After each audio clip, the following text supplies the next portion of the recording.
हर हर महादेव साथियों, मैं निखिल जादव हूँ। इस वीडियो में आज हम बात करेंगे उत्तर प्रदेश के वर्तमान मुख्यमंत्री योगी आदित्यनाथ जी द्वारा लाए गए जनसंख्या नियंत्रण बिल पर। प्रिय साथियों, मैं आप लोगों को बता देना चाहता हूँ कि उत्तर प्रदेश की जनसंख्या है वो 23 करोड़ है और पूरे भारत देश की 140 करोड़ है।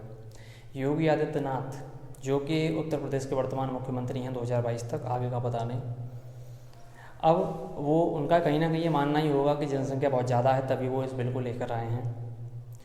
जब भी कोई बिल आता है और फिर वो कानून बनता है तो उसके पीछे मुख्यमंत्री हों चाहे प्रधानमंत्री हों, उनकी एक सलाहकार एक टीम होती है। ठीक है, ये मैं कुछ लोगों को नहीं पता होता तो बता देता हूँ। इसमें अकेला जो नेता होता है मुख्यमंत्री या प्रधानमंत्री, वो अकेले फैसला नहीं करता। प्रिय साथियों, अब इसमें क्या है, इसका जो ड्राफ्ट है मैं आपको थोड़ा सा शॉर्ट में बताता हूँ, फिर इसके लाभ और हानि बताएंगे। और कुछ लोग अगर खाली थंबनेल पे योगी आदित्यनाथ जी का फोटो देखकर ये सोचकर आ गए हों कि मैं उनकी चमचागिरी करूँगा, तो वो चाहें तो वीडियो से जा सकते हैं, क्योंकि उनको बुरा लगेगा। और वीडियो पे रुके रहेंगे तो मुझे पैसा मिल जाएगा ऐड से, तो वो भी सही नहीं है ना। मैंने सोचा पहले ही बता दूँ ताकि चमचे चले जाएँ और काम के लोग रुके रहें। अब इसके बारे में बात करें तो इसमें जो है 2 बच्चों का समर्थन किया गया है कि आप जो है 2 बच्चे पैदा करें। 2 से ज़्यादा बच्चे पैदा करने पर वो जो तीसरा बच्चा होगा उसको जो है सरकारी सुविधाएं नहीं मिलेंगी। 77 प्रकार की सरकारी सुविधाएं नहीं मिलेंगी, चाहे अभी कितनी मिल रही हैं, 2, 4, 6 मिल भी रही हैं कि नहीं मिल रही हैं, हम उस पर बात नहीं कर रहे हैं। ठीक है, हमारे घर तक जितनी भी आती हैं, मान लो इतनी आती हैं, तो उनमें से हमको कितनी मिल पाती हैं, अभी हम इसकी बात नहीं कर रहे हैं। तो जैसा कि अब इसमें बताया गया कि सरकारी सुविधा नहीं मिलेंगी, वो जो है जो बच्चा होगा वह राजनीति में नहीं जा सकता, और भी मतलब कई प्रकार की कंडीशंस हैं। अब इसमें कुछ जैसे रिलैक्सेशन है। रिलैक्सेशन किस प्रकार का, जैसे मान लीजिए कि किसी महिला को पहला बच्चा हुआ और दूसरी बार जब वो गर्भवती हुई और उसके जुड़वा बच्चे हो जाते हैं, तो वो जो बाद के 2 बच्चे हैं तो तीसरे बच्चा जो मतलब 3 हो गए ना, तो फिर उन पर ये कानून काम नहीं करेगा। अब मान लेते हैं कि इसमें और भी हैं, जैसे कि किसी को एक साथ हो जाते हैं 3 बच्चे, तो उन पर ये कानून काम नहीं करेगा, तो फिर उनको अब वो दोबारा नहीं कर सकते बच्चा, क्योंकि एक साथ 3 हो गए ना, तो वो तो मजबूरी में हो गए एक साथ 3 जुड़वा। एक बार एक पुरानी खबर थी 2011-12 में मैंने पढ़ी थी अखबार में कि हाथरस जिले में एक महिला को 8 बेटियाँ होती हैं एक साथ 8 बेटियाँ। तो इस प्रकार से किसी के साथ भी हो सकता है कि जुड़वा बच्चे तो होते ही हैं। ठीक है, अब इसके लाभ और हानि पर चर्चा कर लेते हैं। प्रिय साथियों, इसमें जैसे कि लाभ लोगों को जो दिखाई दे रहा है वो ये है कि इससे जो है जैसे जनसंख्या कम होगी तो आने वाले समय में जो है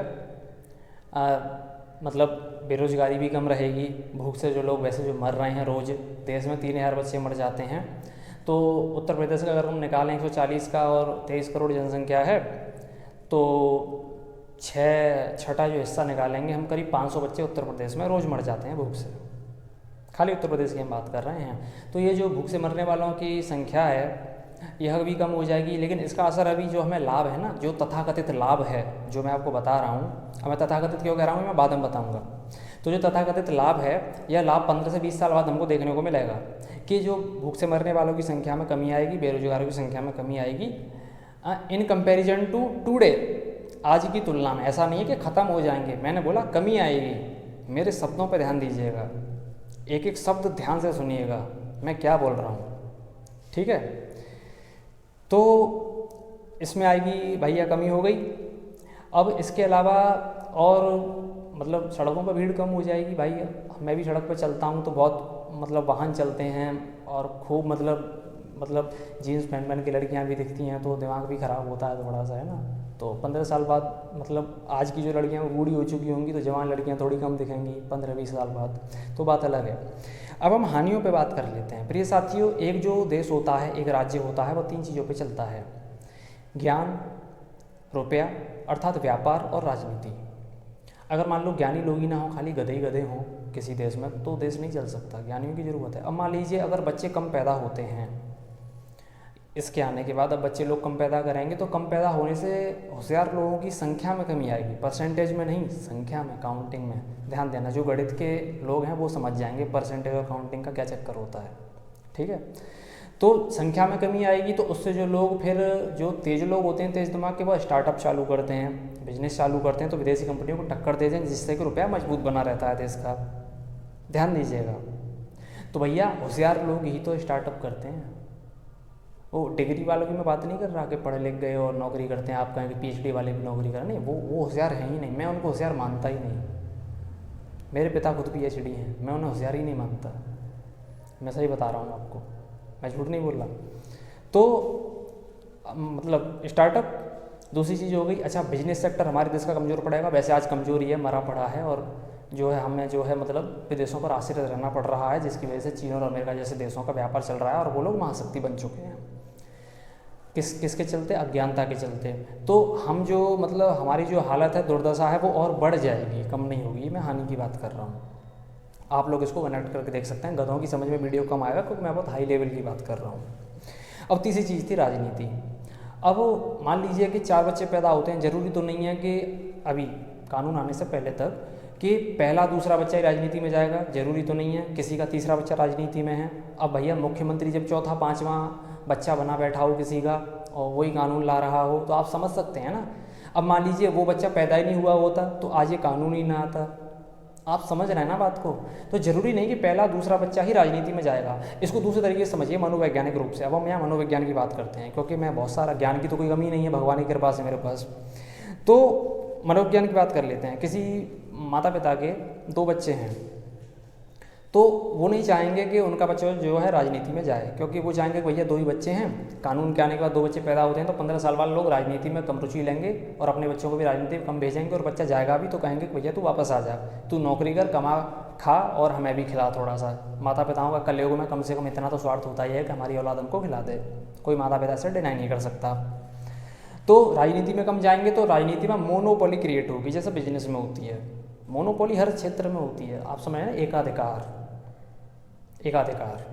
एकाधिकार जब होता है तो आप जानते हैं कि जिन लोगों ने 60 साल राज किया उन्होंने कितना विकास किया इस देश में, और जो अब राज कर रहे हैं और हो सकता है आने वाले 10-20 साल तक और करते रहें, मोनोपोली के कारण, क्योंकि हमारे पास कोई अच्छा चेहरा नहीं है कहने के लिए। हालांकि वो बात अलग है कि लोकतंत्र व्यवस्था ही गलत है, लेकिन अगर मान लो हमारे पास गाड़ी का ऑप्शन ही ना हो व्यवस्था बदलने का, तब तक हम क्या करें? हमारे पास तो कोई ऑप्शन ही नहीं है किसी को उठाने का। एक तरीके से तानाशाही राज चल रहा है देश में। तो अब आप लोग सोच रहे होंगे कि भैया इसमें और क्या हो सकता था सुझाव। तो सुझाव मैं बता देता हूँ। भैया इस देश में जो है अनाथ और विकलांग बच्चों की संख्या 3 करोड़ है।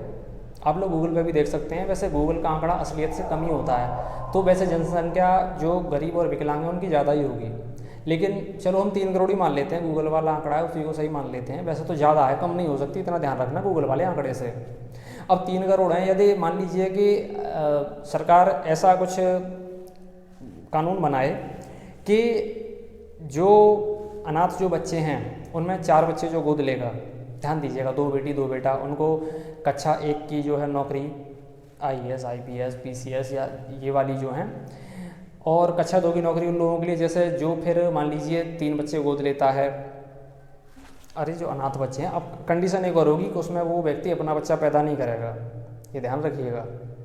भैया अब इतनी बड़ी नौकरी दे रहे हैं तो कुछ तो हम लेंगे ना। और मान लीजिए कि जो कक्षा 3 की जो नौकरी है सरकारी में, उनके लिए कर दें कि 2 बच्चे जो गोद लेगा उसको ये वाली नौकरी मिलेगी, जो 1 बच्चा गोद लेगा उसको कक्षा 4 की नौकरी मिलेगी, क्लास 4। इसके बाद कर दें मान लीजिए कि 1 बच्चा और 1 अपना बच्चा पैदा करे, क्योंकि लोगों के मन में ये भी तो है ना कि जो मेरे वीर्य से पैदा होगा उसी पे मुझे प्यार आएगा। तो मान लो कुछ ऐसे भी होते हैं कि चलो 1 गोद ले लेंगे 1 अपना कर लेंगे, तो ऐसे लोगों के लिए प्राइवेट की जिम्मेदारी ले लेके चलो हम आपको प्राइवेट देंगे, बस इतना सा कर दे। तो 3 के 3 करोड़ है ना, वो अनाथ है ना, अनाथ वाला हिस्सा ही खत्म हो जाएगा देश से।